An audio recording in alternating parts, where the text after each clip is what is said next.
Sarah didn't want to fly when she was 8 months pregnant, but her husband insisted. He said that it's better to endure a couple of hours than to drive all day by car. The trip was important for the husband. His mother was having an anniversary and the whole family gathered. Sarah wanted to stay at home, but decided that her relatives would be offended if she didn't come. But everything went wrong from the very beginning. The flight was delayed by 2 hours. Sarah had a headache. And finally, they announced boarding.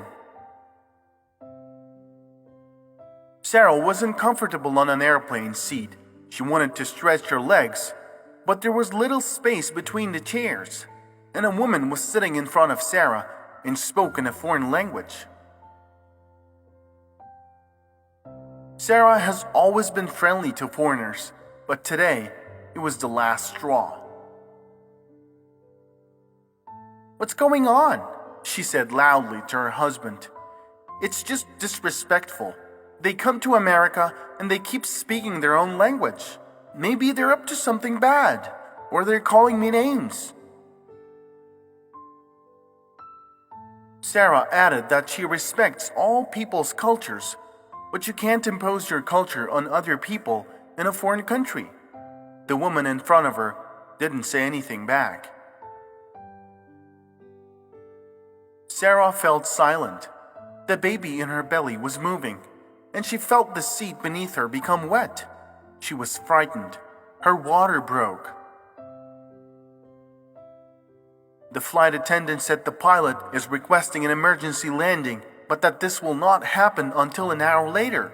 She asked the passengers if there was a doctor among them. And then, a woman who was sitting in front of Sarah and speaking in a foreign language took Sarah by the hand and said she was a doctor. She saw the fear and disbelief in Sarah's eyes. The woman smiled and showed her a badge with a title and a photograph of the hospital. She explained that she was running late for the flight and forgot to take it off. The doctor did her job well, and Sarah gave birth to a healthy baby girl. Sarah burst into tears and apologized for her rudeness. She said that she was very ashamed. After all, in spite of all she said, the woman helped her.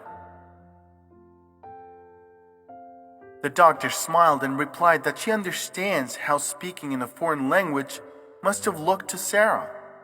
The thing is, her son just flew in to see her from India after a long separation. He still doesn't know English well. That's why they spoke their native language. Sarah replied that children are most important, and now she understands this more than ever.